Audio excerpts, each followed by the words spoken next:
All right. Hello, everyone. Hello. My name is Derek Mosley. I'm the director of Marquette Law School's Lubar Center, and I want to welcome you to our first event of 2025, our Get to Know series. So those of you who are familiar with the Get to Know, I won't have to go too much into it, but those who are new, the Get to Know is a series that we started to try to bring people in, both locally and nationally, to come in and tell us a little bit about themselves, what they do, their backstory, things of that nature. And I have this distinct honor of actually interviewing my boss's boss, which is actually pretty nice to do. Although your boss does not think he has a boss.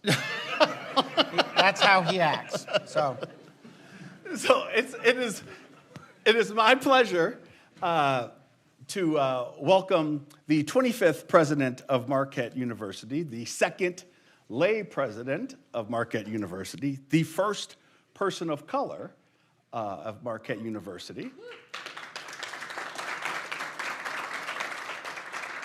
It is my pleasure to welcome Dr. Kimo Ah Yun, president of Marquette University. Thank you.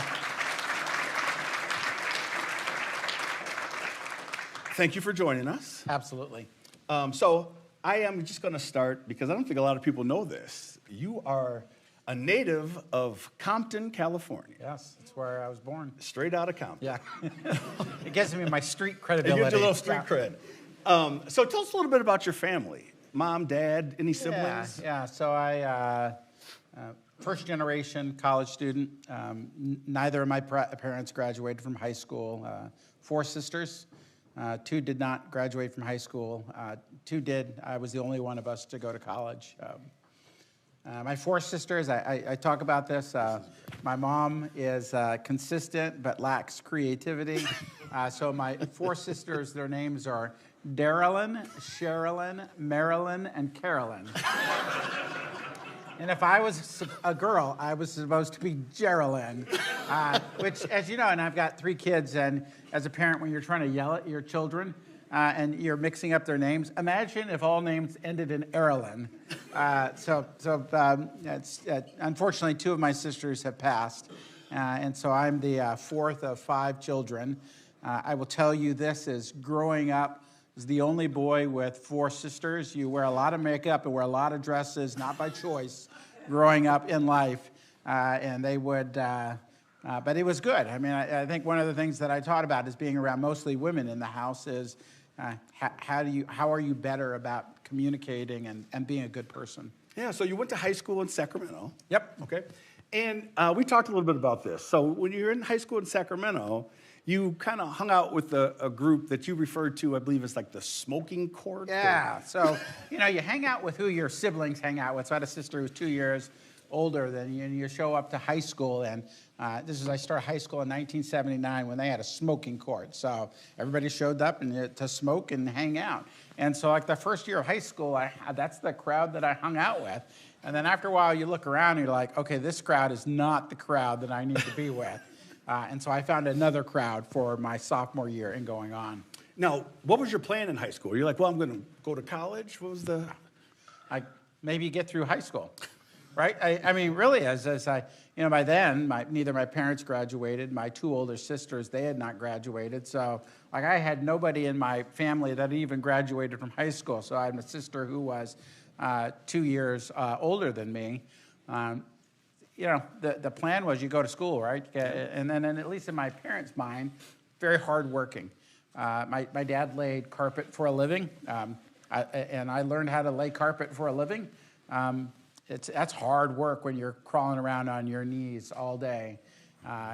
He blew his back out young. By the time he was 40, he really didn't have the ability to work anymore because his knees were shot, his back was shot. Part of that is like, tough jobs result in short work careers.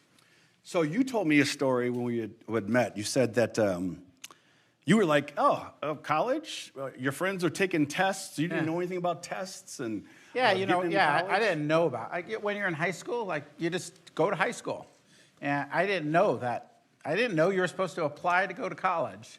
So I learned about that. It was probably around March or April of my senior year in college, and friends that I had were starting to talk about which colleges they were going to.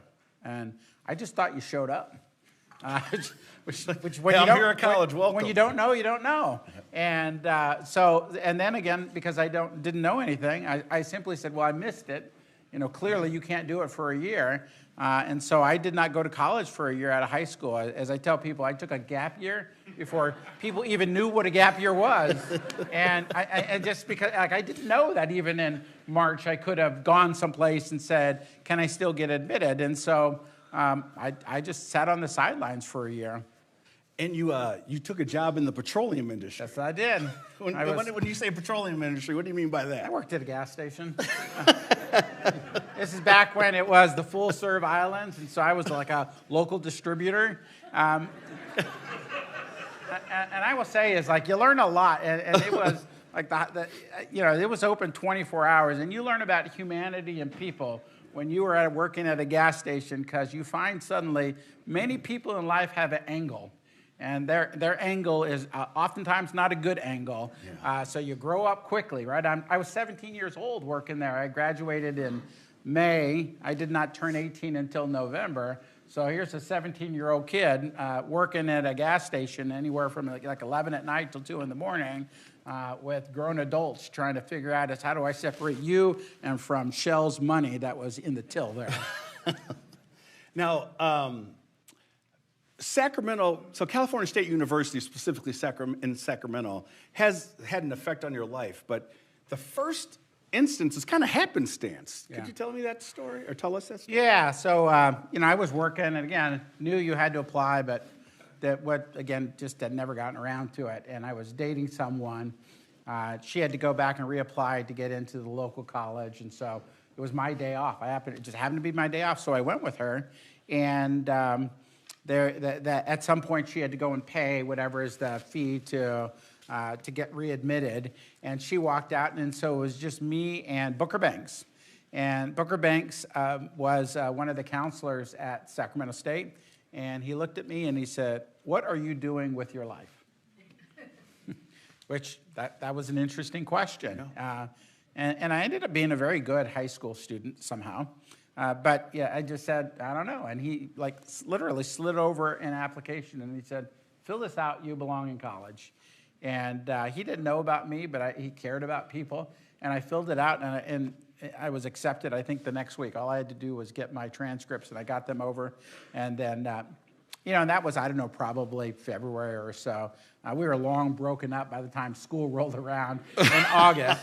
I don't even know whatever happened to her, but then I ended up a student at Sac State.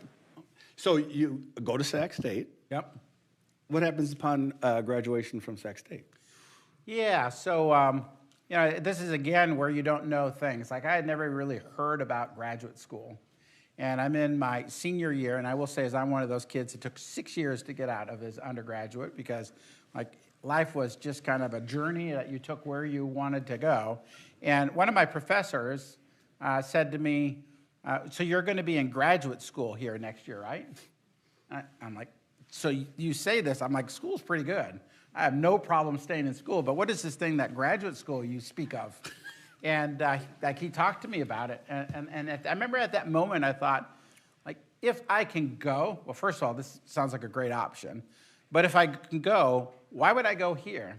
And so in my mind, I said, I'm going to go somewhere that is least like Sacramento in my mind, as a 21-year-old mind at this point. And where'd you go? I went to Kansas State. But you initially would Yeah. Didn't you go to Kansas first? Yeah, so, I started applying, and I applied, and I got into Kansas University. And I didn't understand the distinction, like some programs have master's only, some have PhD only. And there's a difference the way they treat graduate students because it's who you're going to pour your time into. And if you have a PhD program, you're going to pour your time into your PhD students, and your master's students happen to be around. I didn't know that. And so I went to Kansas, and I landed, and this is back before cell phones and maps that were on your phones. I just had a Rand McNally map that had 50 pages and 1 page for each state. And I landed, and I'm thinking 2 days, I'm going to go figure out where to live, I'm going to meet some faculty. And I get there, and I realize it's not the place for me. Early on, I say, I'm not going to KU. And within, by lunchtime, I'm out of there. I just said, have a nice day. It's not going to work. And I had really no plan B. So I opened up my map, and I'm like, well, what else is nearby? And Kansas State's like an hour and a half away. I hop in my car, and I drive to Kansas State. I got a speeding ticket going into Kansas State. And I think that's the last speeding ticket I've received. So I thought, oh, this isn't bad. I'm not going here either. But I went to the building where the department is. Communication was my discipline. No one was expecting me. I didn't know anyone there. I walked in, and it just so happened the department chair happened to be in his office. And I had a conversation, and I thought, this feels like home. I did not know anything about that, and I applied there and got in, and ended up graduating from there. And there's these things you happen to fall into. My academic mentor ended up being a faculty member there who was really well known in the discipline, who I didn't even know there were people who were well known in your discipline, of doing the type of research that I was interested in. So I also got lucky that there was someone there who could really help me be extra special in how I did my research. And so you get your master's? Bill Shank-Hamlin. Oh, see. Did you stay in touch with Booker Banks? I did. Yeah. So here's the man who just sees you and says, "What are you up to?" Yeah. And now you just finished getting your master's. Yeah. So later in the story, but I ended up working at the same university with Booker for about 20 years. Yeah. So you get your master's, you decided you want to get your PhD? No, you didn't want to get your PhD. I don't know what I'm going to do. So I take another gap year. I finished my master's. And I'm thinking, all right, and now I've got this. I figured out there's PhDs, there's law schools. What do I want to do? And so, but I'm not sure. So I say, I'll take another gap year. I actually took a job at Southeast Missouri State University in Cape Girardeau, Missouri. SEMO. And I was Kimo. And it's in the Bowie Hill country. And if you look at it, that's the Bowie Hill of, it looks like a Bowie Hill in Missouri. And lived there and worked there for a year. And I loved teaching, loved how you can impact lives. And then I started reflecting on, I had friends who were attorneys now or in law school. I had friends in PhD programs and who were professors. And when you compare those two lives, the life of a lawyer does not look good. Those people are working way too hard. And so I just, that's not the path I wanted to be on, and decided to go and take the PhD path. And took you to Michigan State? Took me to Michigan State, yeah. So you went, this kid, so before we go into any further there, I want to talk to you about, because you took to debate. Yeah. You enjoyed debate. So what brought you to debate? This kid from Compton. Yeah. Well, first of all, I first tried athletics, and everyone was faster, stronger, taller, and so I had no path there. And I ended up, when I started debate in high school, I was awful at it. But I'm also very competitive, and I was so bad, I don't think I won a single debate my entire first year. And I remember telling myself a couple of things. Then I started noticing patterns of people in my life. I'm the people who seem to be successful, the skills that you learn from debate, about presenting, about understanding how to logically put things together. I'm these are the people that seem to be doing well in life. And so it's something personally, I said, I need to overcome this. I need to figure it out. And so I just got really involved.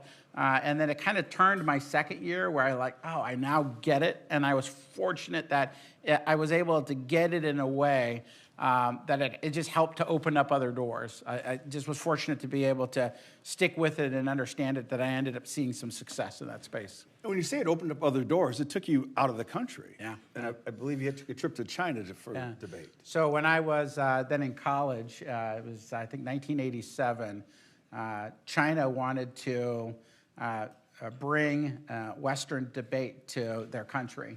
And I can't remember how many, but I think they invited maybe 12 or 14 of us.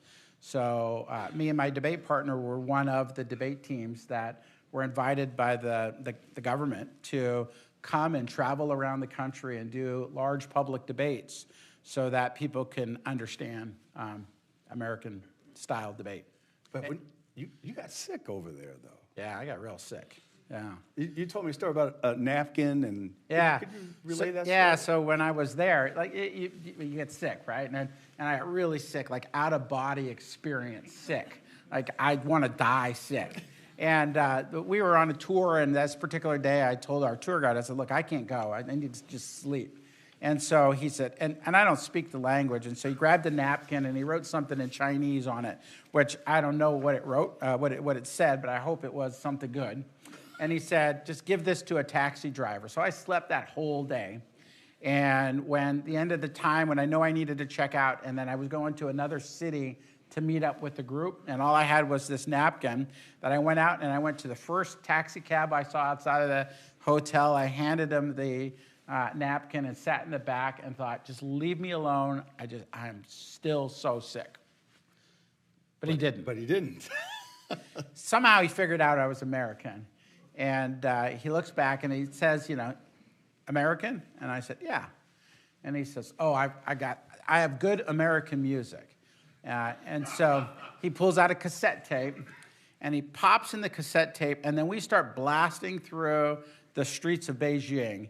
And he literally turns the volume all the way up. And I'm like, I'm not sure what it is. And out blasts Lionel Richie's Penny Lover. So I'm sick in Beijing, and this guy driving like crazy. And I remember sitting back in the back of the car, and I says, this is where it all ends. In the back of a cab in Beijing, listening to Lionel Richie's Penny Lover. And we went safely. And this is back when I had a Walkman. And so I popped out my Walkman, and I handed him a tape, and I said, this is good American music. And so I fantasize that some other American is sitting back in the cab thinking this is how it all ends, listening to Run DMC. My Adidas. My Adidas, yep. I did listen to that song standing on the wall of the Great Wall of China, right? So I was on the Great Wall, and I remember I played that. And you run through these like instances in your life, and you're like, how did I get here? I remember thinking, like, how does a kid from Compton end up standing on the Great Wall of China listening to Run DMC? That's a great story. So after you eventually make your way back to Sacramento. Yeah. And when you get back to Sacramento, you do some of everything. Professor, director, chair. I think you also associate dean. Yeah, and I would say, but even the path back to Sacramento, like life is a bunch of series of kind of crazy events. So when I was an undergraduate, my department chair eventually rose to be the provost of that university.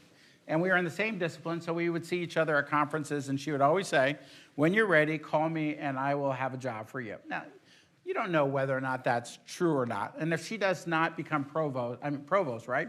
She doesn't have the ability to make that happen. But I went out on the job market when I was finishing my PhD. I received a job offer. I was on the clock for 1 week. And I called her and I said, look, I have a job offer. It's a great job offer. But if you were serious, I have 1 week to see whether or not I take this offer or not. And a couple days later, I was on a plane going back to Sacramento, which is where I did my undergraduate. I interviewed and was fortunate to get the offer there, and then worked 20 years. Never thought I would ever leave there because it was home. Yeah. I always come back to Booker Banks because that story resonates with you, having people in your life that inspire you. Did you talk to him about this? Did you see? Yeah, I spoke about this every time I could. I would talk about Booker Banks. So I, again, was fortunate to receive an Alumni of the Year award from Sac State, where I thank Booker Banks. And Booker, he was not there, but I know he was shown that. His niece ended up being a faculty member at Sac State, and so by the time I received the award, he had retired, but she had sent it to him. And these are instances where I think he would talk about it as like he probably touched the lives of hundreds, if not thousands of people, but you don't always see it or hear about it. There's no doubt every chance I had the opportunity to thank Booker Banks, and I talked about how each of us have the ability to affect the lives of others. I used him as an example. For me, education changed the trajectory of my life. I have two sisters I told who passed away. They both passed away because they did not have the right medical care that they needed. And it's because they didn't have the education to get them the jobs to be able to get there. I don't worry about that. There's like so many things I don't worry about because I'm fortunate my education has allowed me to go places that my parents could not go, my sisters could not go, and my children have a very different life because of that. And I remember when you talked about debate, you mentioned debate and education as the great equalizer. Yeah. And you could see it in your life as it played out. Yeah. But you show up in a debate, right? It doesn't matter who your parents are. It doesn't matter what you're wearing. All it depends on is like who has the better quality argument and who can think strategically. And you said there's two things about debate. You said one is the technical part of the debate, yeah, and the part that you excelled at was the... So as I said, I came from the streets. So like psychological warfare was part of our life. So I introduced psychological warfare to competitive debate. So my partner was similarly from the rough part of town.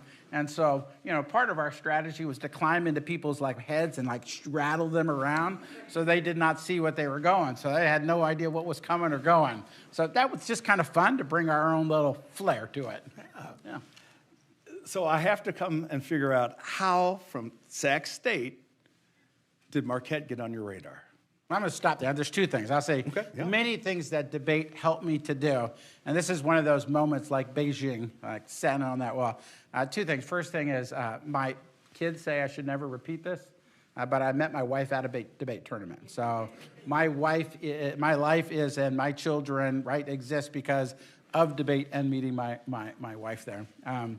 The second thing is, you just run into some, weird things. So when I went to Kansas State, fortunate to be able to be part of coaching their debate team. Had a very great year that year. We ended up winning the national championship and was invited by President Bush to the White House to meet with him. And this is, again, I'm standing, and I just think we're going to the White House. We meet him in the Oval Office. So when you're I remember standing in the Oval Office and didn't see this one coming. Here I am with the Oval Office with the President of the United States talking about debate. Opened up so many doors about, and I think it's anything, you pour your heart into it and you pour the time into it, and sometimes really good things come out as a result of that. Absolutely. Yeah. All right, so where were we going? How'd you get on the radar, Marquette's radar? Yeah. Or how did Marquette get on your radar? Because you were happy. You said you were going to stay in Sacramento. I was never going to leave Sacramento. It's California. Why would I ever leave there? Yeah. And I got a fellow Californian in the back there. Yeah. So, I just happened to be in line. The dean, I was an associate dean. The dean was leaving. He had taken a provost job. I was in line to be the interim dean. If I wanted that next step, I had it. And the search firm at from Marquette called and said, we want to talk to you about the dean position at Marquette. And the first time I said to them, I said, look, Marquette's in Milwaukee. I live in California. Until you could change that fact, I'm not interested. Enjoy your search. And I hung up the phone. And I kind of chuckled inside. I did not even tell my wife they called because I just value my life. And then they call back a week later. And, this is why they get paid big money. Because they said, hey, we really want to talk to you. And I said, but I'm not interested. And I said, I'm not coming. And they said, well, if you're not coming, what would it hurt for you to talk to us? And I said, well, that makes sense. That was just not the right move. But and then they said, we want to fly you out. So I did a phone interview, and they said, we want to fly you out. And then that was the first step. And so you get here for the interview. Yeah. You're at the Hilton. Yep. And I didn't wear a suit. Didn't bring a suit. Didn't bring a suit because why? I'm not taking the job. I don't need to impress anyone.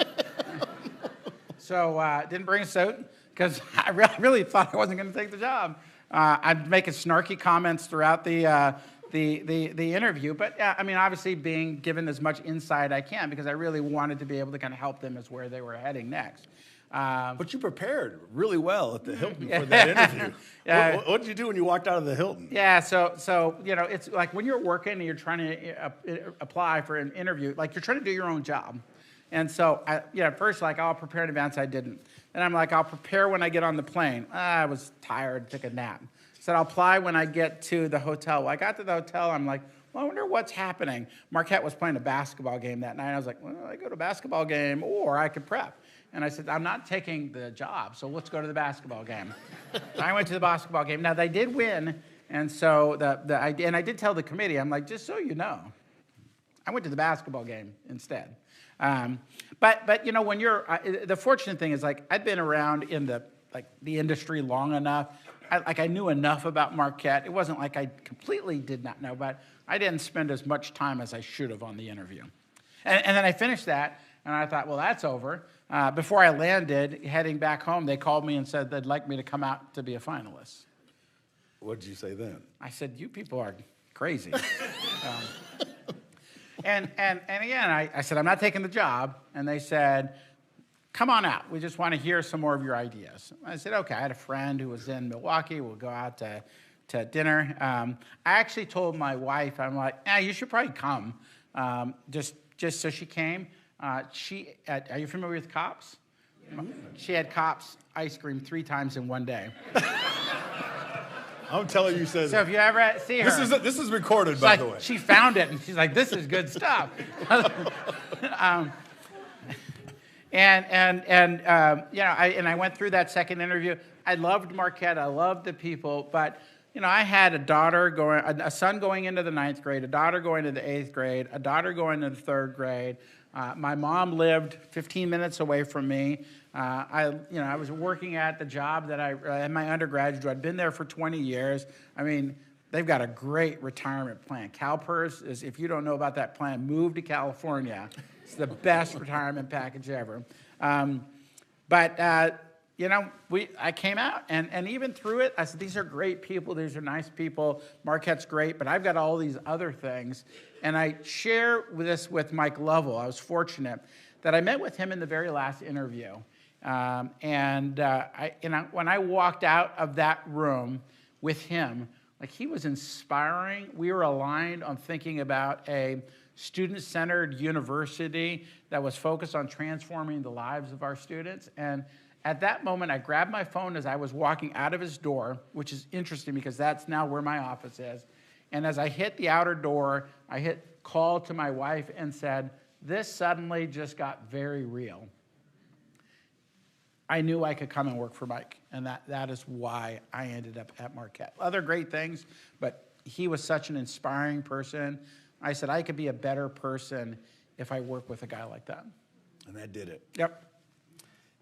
And so you come here as the dean of the College of Com. Yep. Yep. And having fun, doing fun stuff there. Yep. Yep. Yeah. What did Mike mean to you? Yeah, Mike was an incredible friend.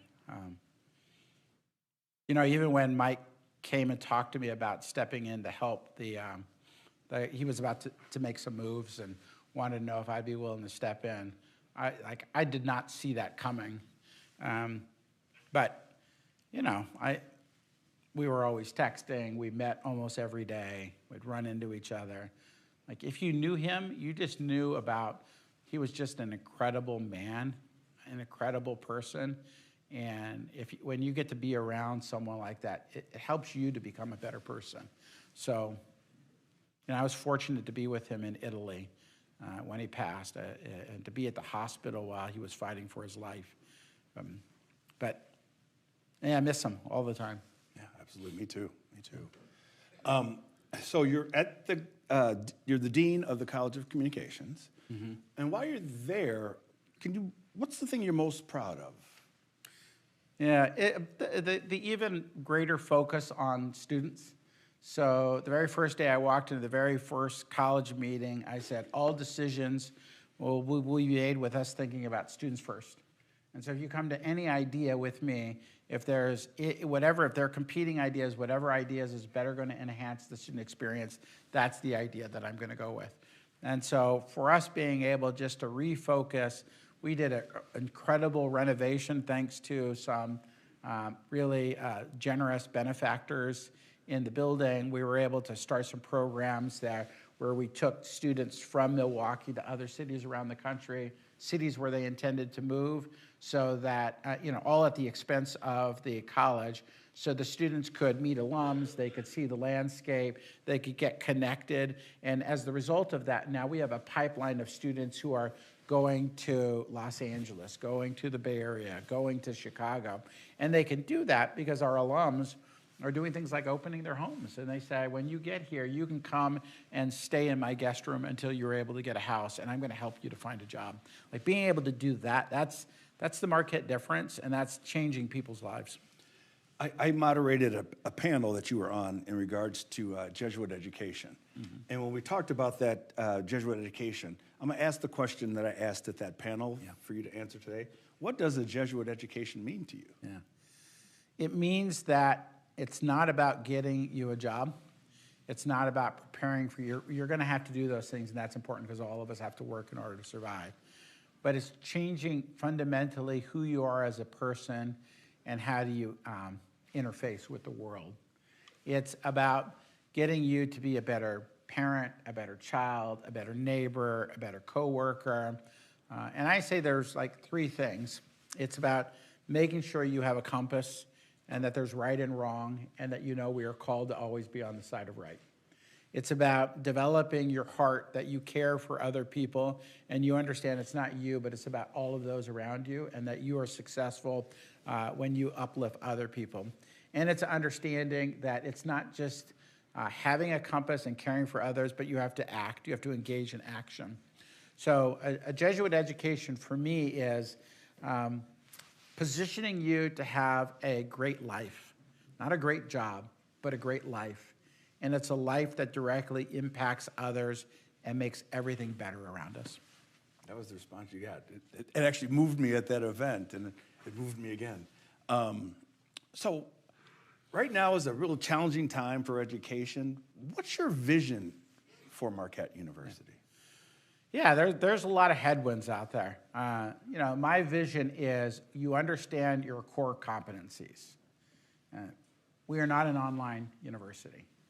Right? We engage and transform people. We are first and foremost fundamentally about thinking about how we serve the whole person, the whole student. A strong liberal arts foundation, a care for the community, a understanding of the care for self. What we're going to be better at, and what I'm so happy about is, we're top 6 Catholic universities in the country. We are the cheapest top 100 private university in U.S. News. It's like knowing who we are.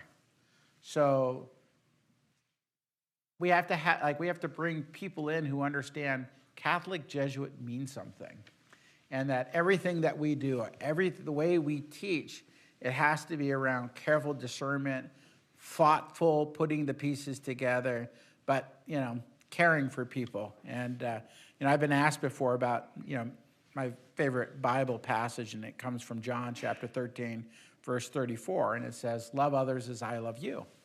And so for me, the future of Marquette is having a foundation where we teach people to love one another. And you look at in the world, there's so much divisiveness. There's so much separation. We're moving away from loving our neighbors, and if we can get back to that, we'll be better. What's going on campus that individuals here today might not be aware of that you're proud of? Well, first is the kind of students that we attract. Marquette is ranked first in the country. First in the country. No one does this better than us. And our students engaging in community service. We can end right there. Right? We're called to give back to Thank you for coming. the community. But I think that's who we are. Yeah. Now, when I think about spaces, if you're unfamiliar with the Wellness and Rec Center, we live in a different generation where we need to have different sorts of resources than we had when I was in college or many of you were in college. It's, mental health and those challenges are so deeply embedded where we are today. And we need to find a way to help build, to give the support, but build our students so they can persist and continue and make a difference. And the Wellness Center, thinking about how do we bring together mental, physical, and spiritual well-being all in one place. So a student does not have to go to, this is where I go to get my spiritual needs met, then I go over here for my mental health, and then I go over here for my physical health. It's demystifying, taking away any stigma connected to it, putting it in one place that says, if you want to be well, come here, and we will help you to become as well as you can be. So I always tell this story about how I became a lawyer, I wanted to be a lawyer, and it was because I saw Blair Underwood on LA Law, and I thought, that was the first black lawyer I'd ever seen, and I thought I could be a lawyer. What does it mean to you that as the 25th president of Marquette University and a man of color, the inspiration that you are going to have to youth who live within blocks of this university, what does that mean to you? Well, I'll tell you, this is one of those other things. Is I remember when I was walking up on stage when they announced me of the 25th president, I think to myself, didn't see this one coming.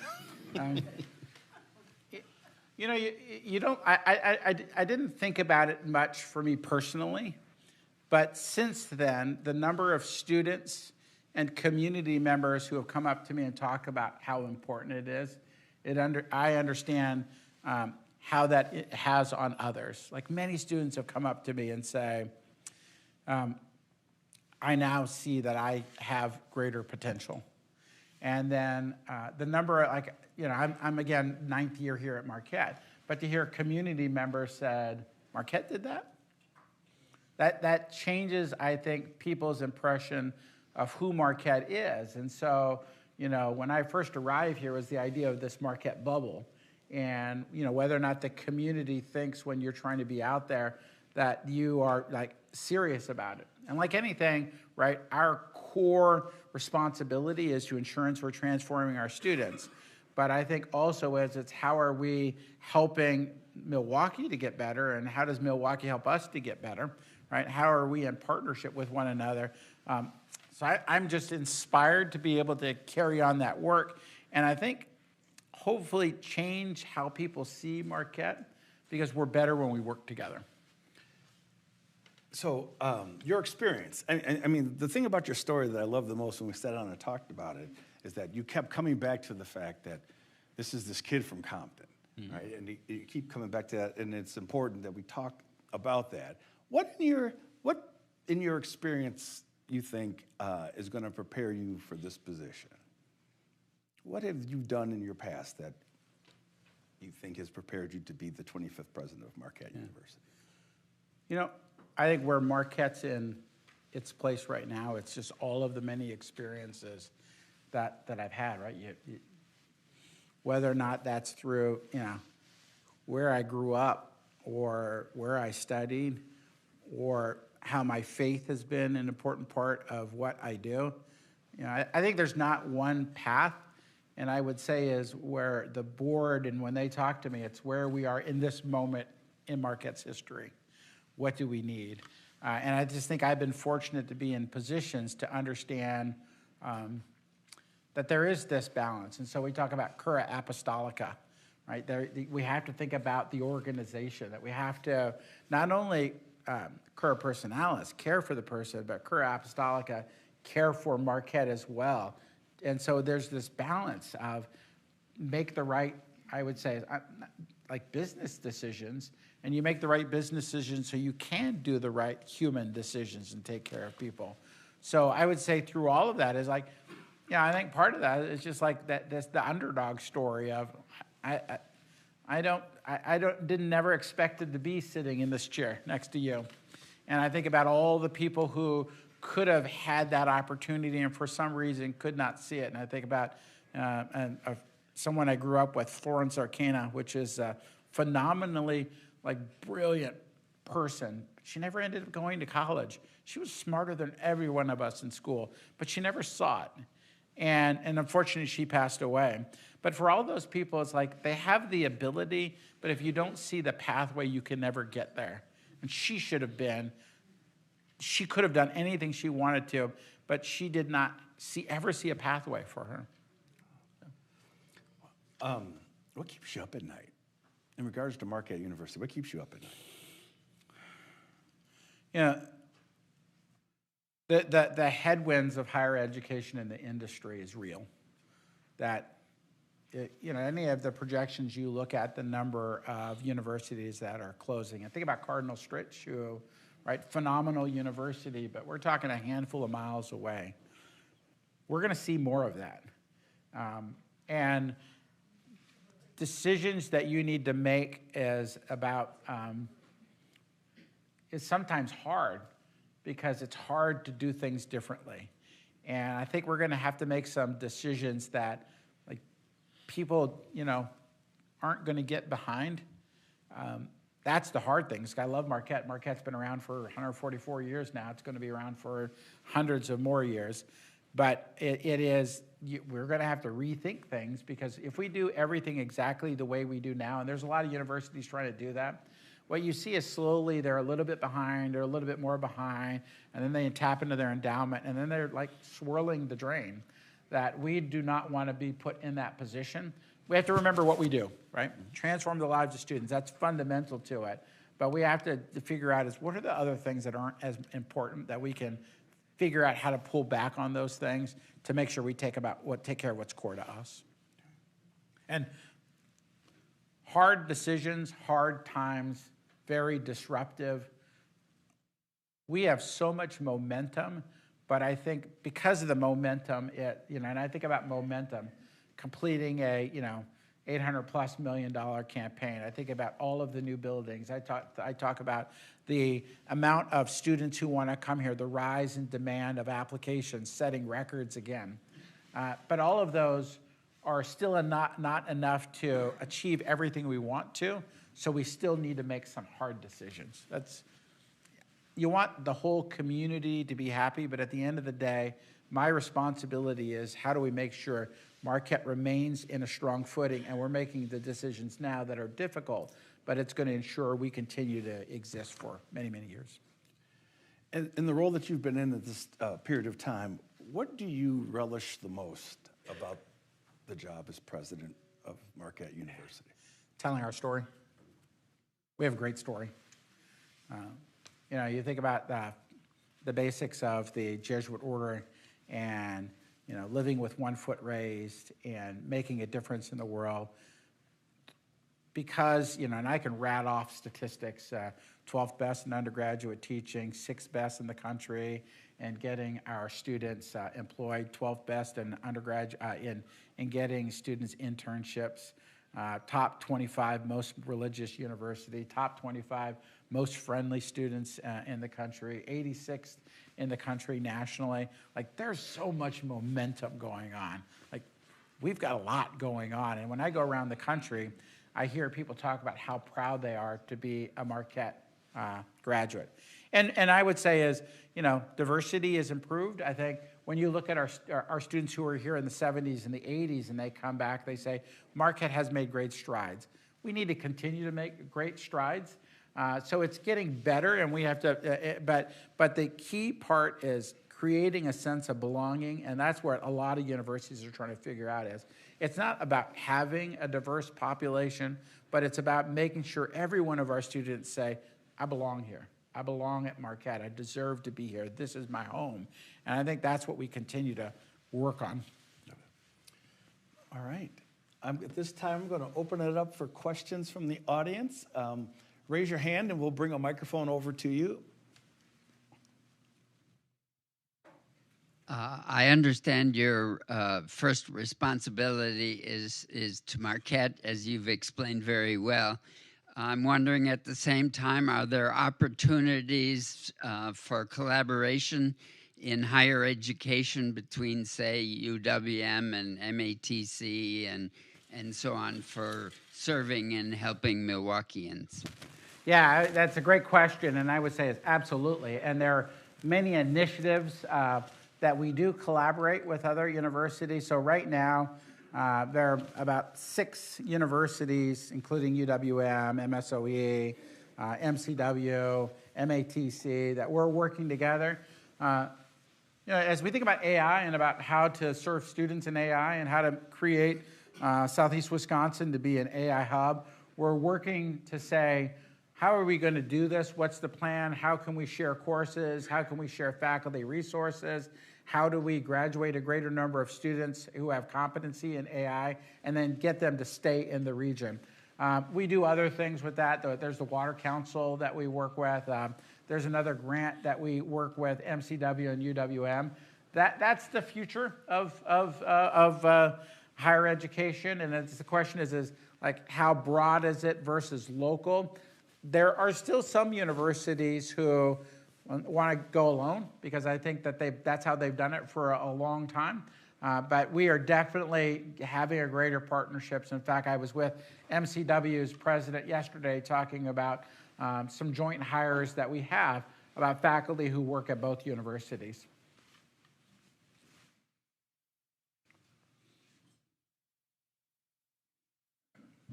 Good morning, Dr. Stephanie Manny Hartlab, the proud executive director at City Year Milwaukee. So I want to start by thanking you for your service and what you are doing and what you're going to do. As a member of this community, I think my question is, what can we do to support you as you continue this work? Yeah, thank you. I think there's a couple of ways. I think one is our students are always looking for opportunities to engage the community, so internships, service opportunities, hiring our graduates when they leave, creating relationships so that you know our students. We want to keep our students in the Milwaukee area or the Wisconsin region if we can, and that we know if we can begin to kind of wrap them in, that's going to be better off. I think the other thing is, as we think about students, up-and-coming students, how do you let them know that maybe Marquette's a viable option and get them at least to come on and take a tour. What we find is sometimes people, they think maybe they can't afford it and there are pathways. Now, all college is expensive. There's no doubt about that. But what we do is when we get them to campus, at least there's a greater number of them who see this is a community that I can be part of. So any of those ways, that would be great.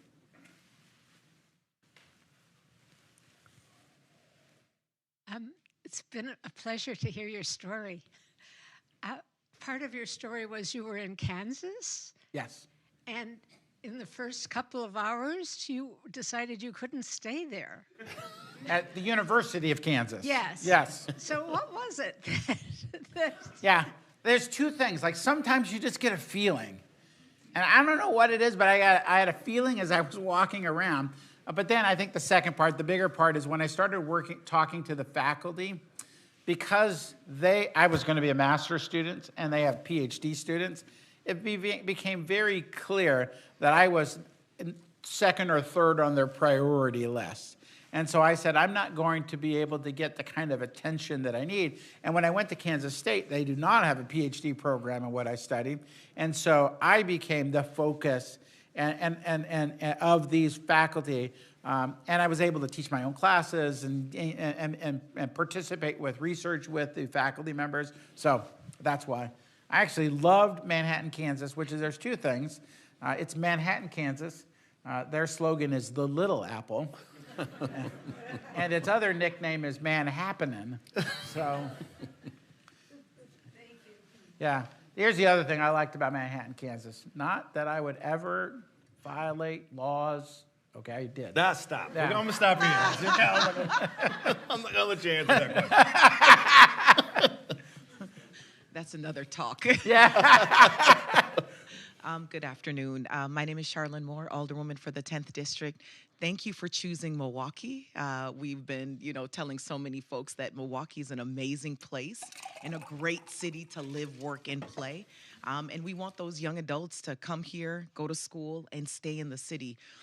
So I come from advocacy, and before I came into public office, there was a lot of conversation around Marquette students only staying sort of in a certain perimeter. There was lots of conversations around students not going outside of the city.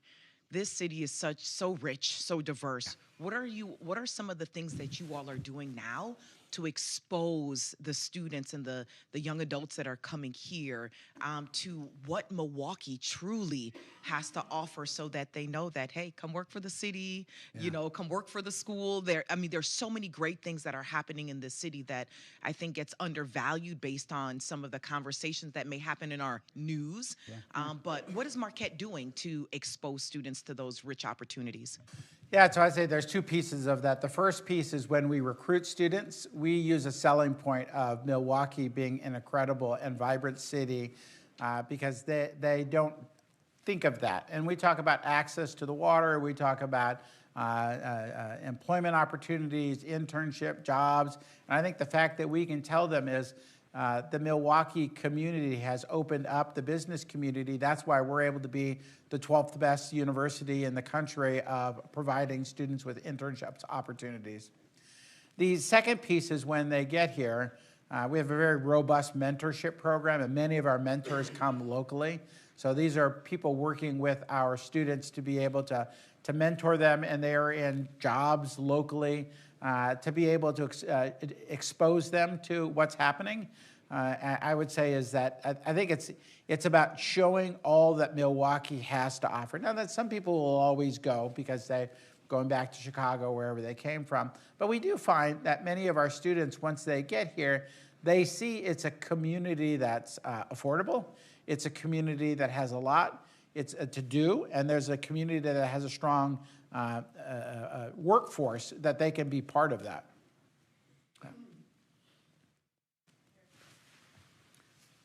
Oh, hi, Kimo. I'm a firm believer that God puts you where you're supposed to be at any given time. I know it's true in my life.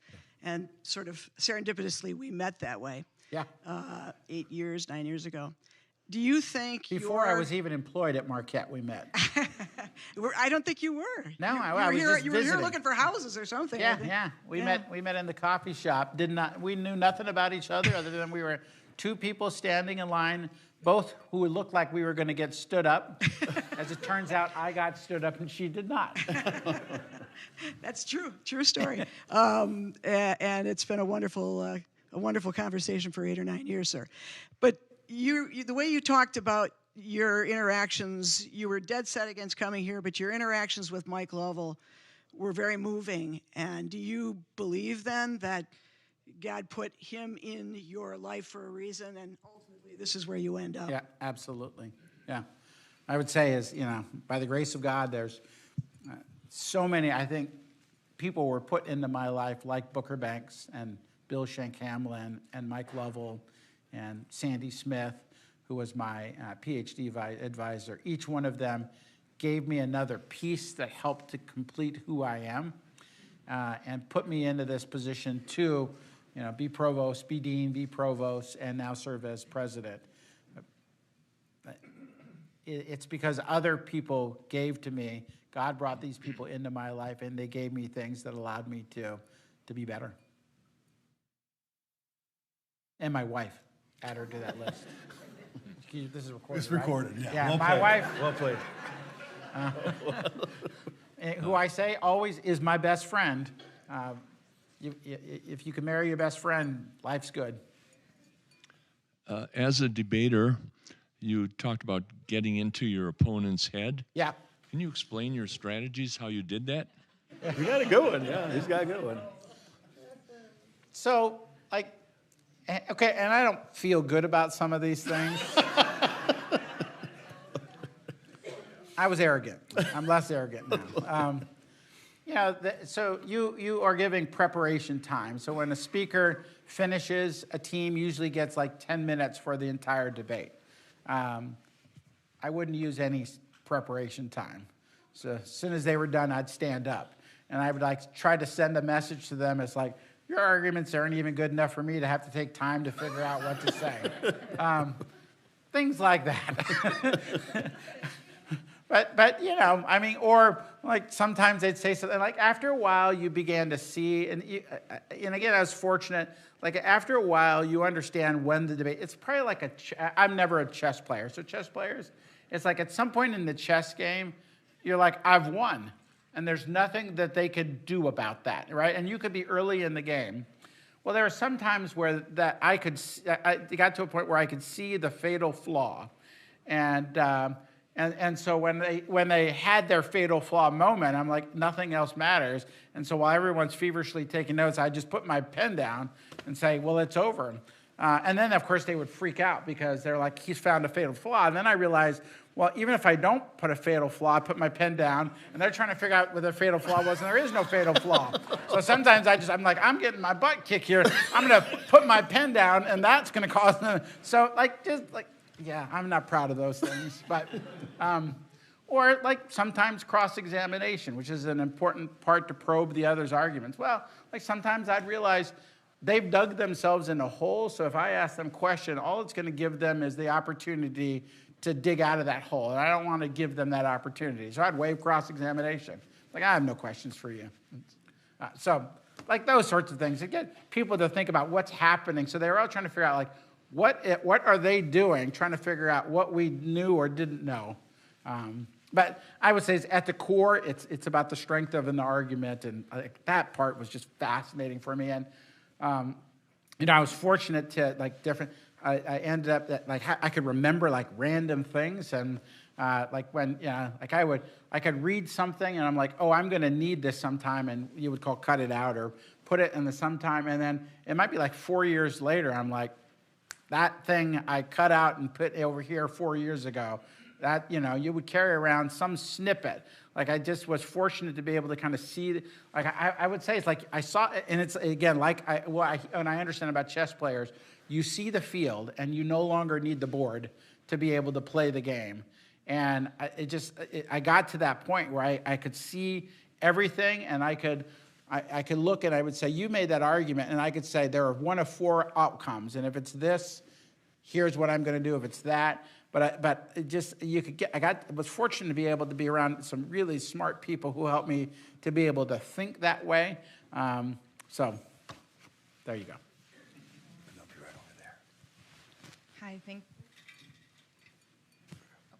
Hi, thank you. My name is Molly Madonia. I'm an alumna of both the College of Com and our beautiful law school here, as well as one of those Marquette mentors you just mentioned. Yep. So thank you for your continued service to our university. We got the guy right back there. Hi, Dan. Hey, Dan, wave. Yes. So I get paid every time I mention his name in that program. Same. That's part of my NIL deal. Yeah. Absolutely.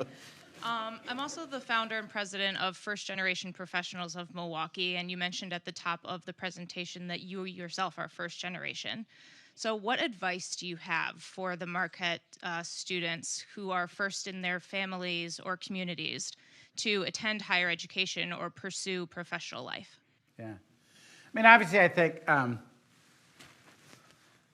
know you're good enough and that you belong here. I think that's the first thing. The second thing is embrace every single opportunity to do everything. I think it's easy to go home or not, join everything. Everything helps you. Find a mentor or mentors. Hang around with people who have the right values. Those that are, by the time I got into college, I hung around with the people who went and spent their evenings in the library, not at that bar. Hanging around those people, those are the good role models that put you in the position to be better. And I would say and do your work, do it because you really want to get better, not because I'm doing it, and because sometimes you're not going to get that promotion or that raise or that opportunity, but just do it to do it, and don't bring attention to yourself. What I always said is everything you do it because you want to be the best at that. I want to be the best person in that class. I want to write the best paper, and do it because you're trying to be just the best at that, but not because therefore I will get this.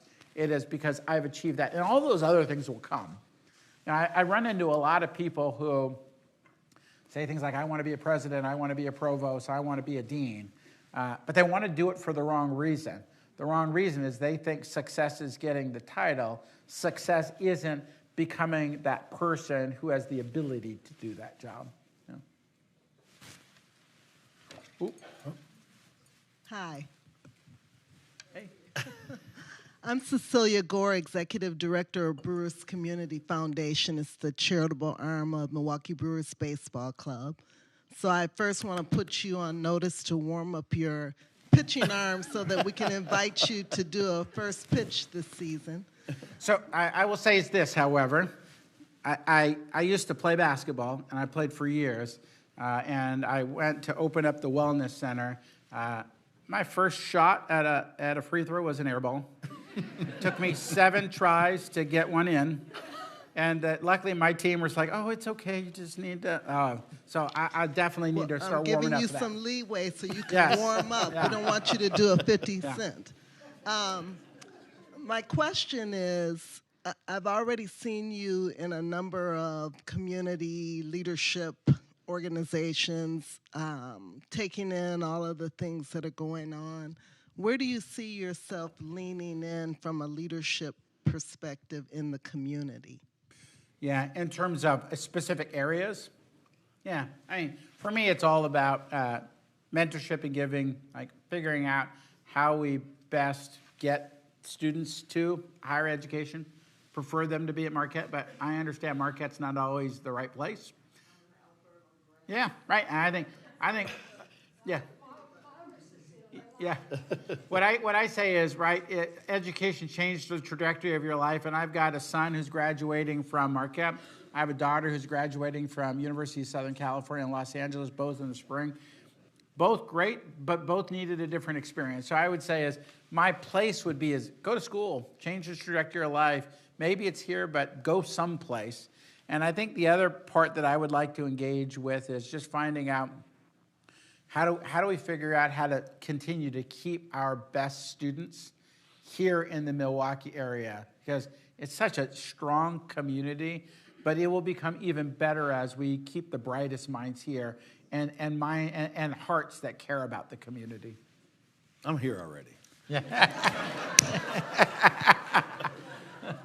I'll have to make that our last question. We're at our time. Could you please join me in a round of applause for President? Love you, brother. Exactly. Please keep an eye out for future programming. We have next week we have another program in regards to civics education. A study just came out that said that 70% of Americans can't pass the basic civics course. And so museums and educators are stepping in to solve that issue, so we'll be talking about that next week. I will do part 2 of my Black History, Things Your History Teacher Didn't Teach You in February.